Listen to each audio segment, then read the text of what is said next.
Three of my most touching moments in plumbing.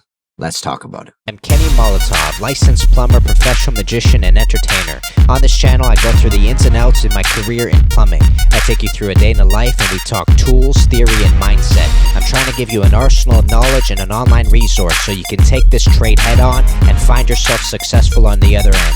Click subscribe, hit that bell notification, and let's talk pipes.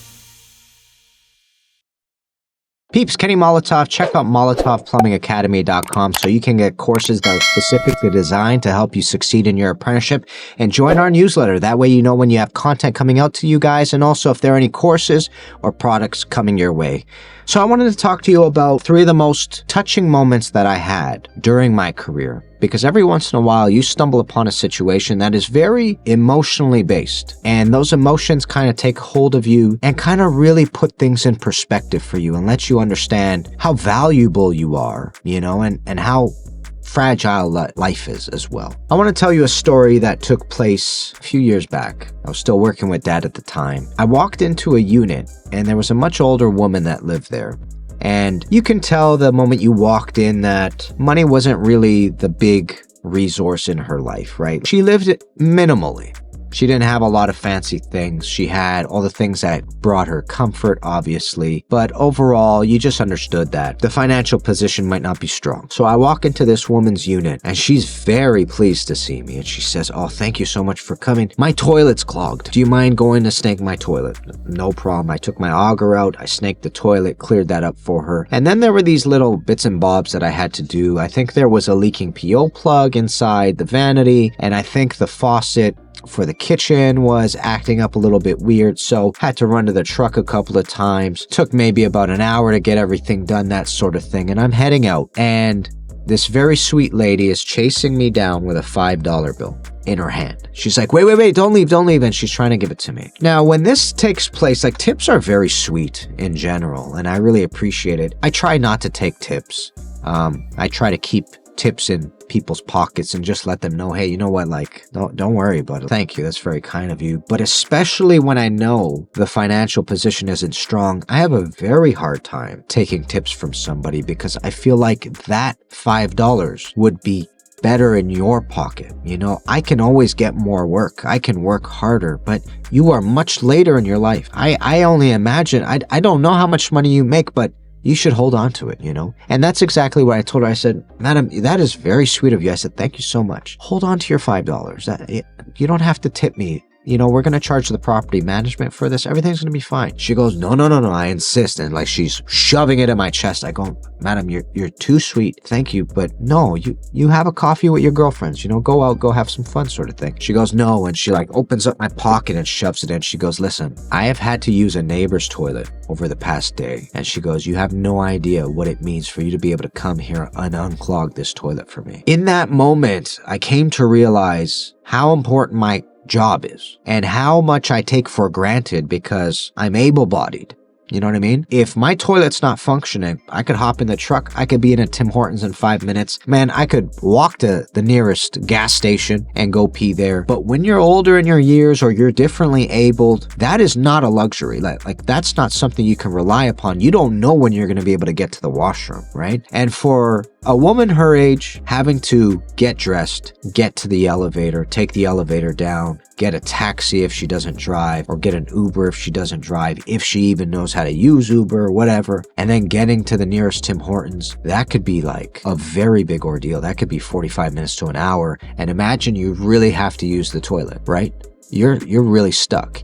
Hopefully there's a toilet down, somewhere on the main level that you can use. But thankfully, she had friends in the building that were like, yeah, just come over, on the same floor, just come over. But it was in that moment where she was really adamant about giving me a tip and explaining to me how important and how useful I was. It was very touching to me. It made me feel genuine value, and it made me realize that what I do as a career, it's a much larger, there's a larger picture at play here. And this larger picture is that we rely upon each other, and our entire community relies upon the expertise of plumbing, of electrical, of all these different trades, because without us, life is much harder. You know, there's a particular standard of living that we have here in North America, and other parts of the world have as well, that from around the world, people are trying to come to these countries. And our families came to the country that we live in for those exact same standards, you know? So, you know, it really kind of put things in perspective and made me realize, okay, even though I don't see it from day-to-day basis, there's value here, and quite a bit. So the second story that I wanted to talk to you all about was I walked into a unit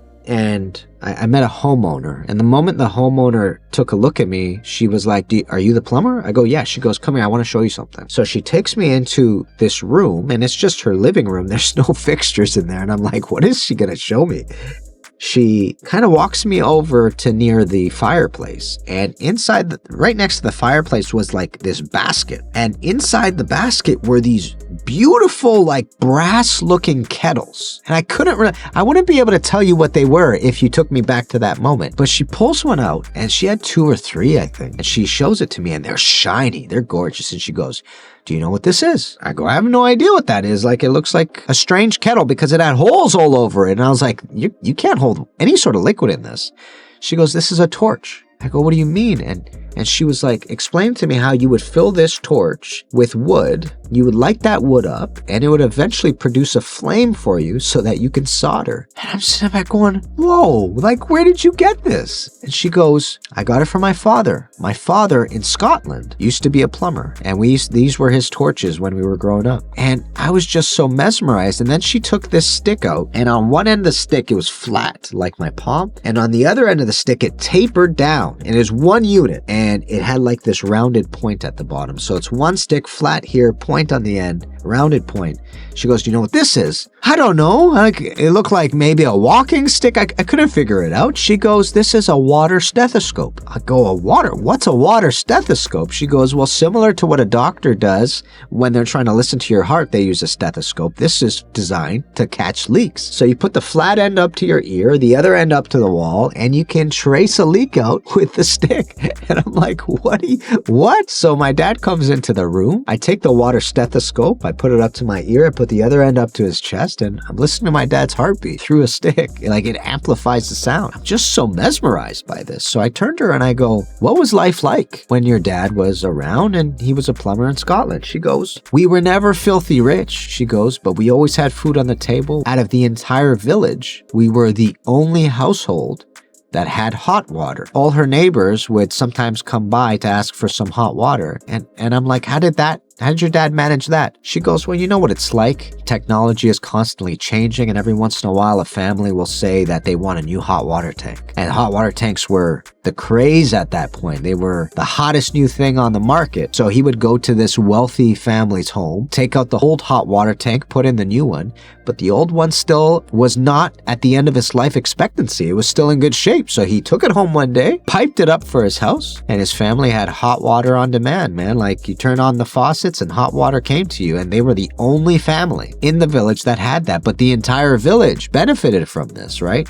They could come over and ask for hot water. It was really special to hear that story. And it was really special to see these old tools and see that they have lasted so long and have passed the test of time, you know? And I think what's so special about this story is that there is wealth being described in this story, and that wealth isn't financial wealth. That wealth is knowledge. You know, her dad took a hot water tank that was in good shape, was a bit old, and with his knowledge, he was able to go to his own house and provide for his own family hot water, which was a commodity inside that village. And the entire village, not only their family, the entire village benefited from it. And every once in a while, he'd get another old hot water tank and he'd tell the neighbor, and the neighbor's like, yeah, let's do it. Let's put one in, sort of thing. That for me is so special. It's special because the value that you have is your brain, and that brain of yours is able to be generous to the larger community at hand. And even though they weren't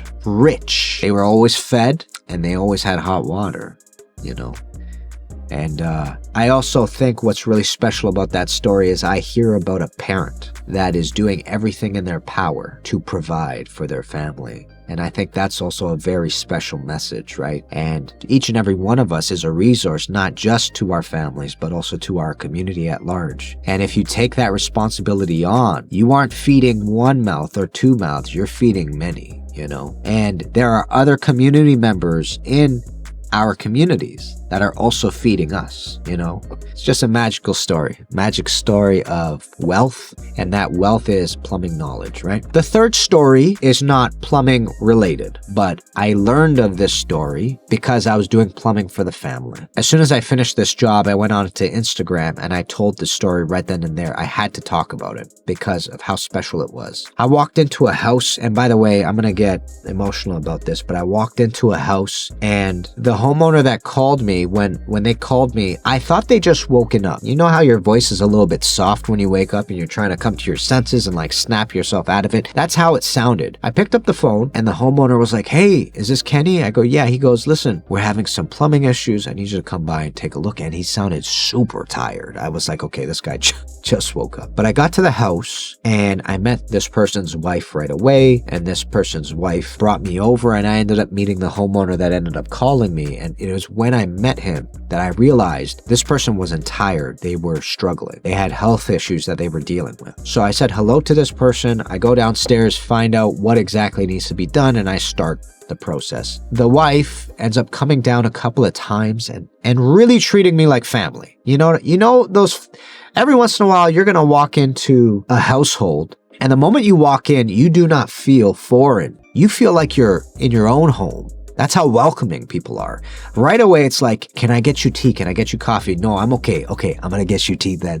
"All right, fine." So they push the tea on you. Before you know it, there are biscuits, there's cookies. They're asking you if you need water. They're forcing you to sit down for lunch. Like, this is the type of family I ran into. It's very lovely to meet families like this. They're very welcoming. The wife comes down and is offering me all these goods and whatnot. And she comes down a second time and I start talking to her, and I just want to know what's going on. How's your husband? And she starts telling me the story about how he's slowly dying. That's the way she put it. That he's not well. He's got, I think, from what I remember, he had liquid in his heart. So, I mean, it was looking pretty rough. And he's getting weaker and weaker as the days went by, sort of thing. And she's telling me this spectacularly difficult story. But she's very composed. And, you know, even though she's going through a hard time, there's a sense of optimism to her. You can tell that she's not destroyed by it, at least in that moment that I'm speaking to her. You can tell that she's ready to work, you know? And there was something so attractive about that. So attractive about, like, it's hard, right? But we're going to see this through, you know? And that sort of familial strength, it takes those members of the family to really drag you through the hard storms, right? It's those people that pick you up when you fall. And that's what I got off of this woman. She was amazing.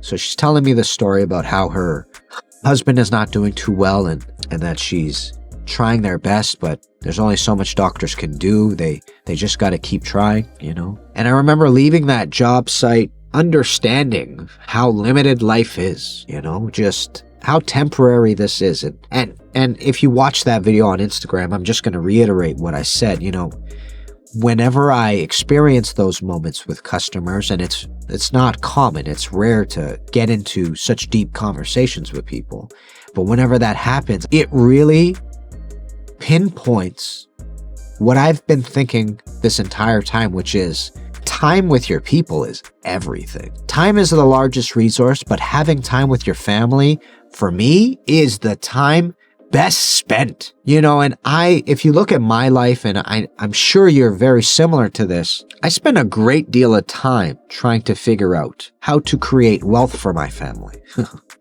And leave wealth for the family. But you have to be very cognizant that this cannot occupy all the time with the family, or else you won't get time with your family. This time is limited, man. We have no idea when our expiry date is. We have no idea if we will get to our expiry date. We have no idea if any other variables are coming our way. No idea, knock on wood. So whenever you get a chance to spend time with family, at least this is how I look at life. That's the way we gotta go, man.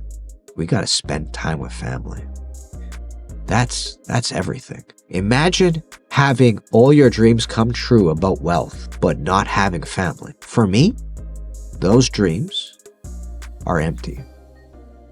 That's a faucet you turn on and nothing comes out. That is a life I do not wish for. My hope is always to gain these resources so that I can use these resources for the family, for the community. And these moments put things in perspective for me. I felt very blessed to meet a woman that was that strong and was that open about talking about it and was that optimistic about let's keep going, let's work harder. And I feel that's the right message. You got to keep pushing. You got to try to create this wealth, but not at the expense of the time that you need with your family. Because this time is precious, man. So precious.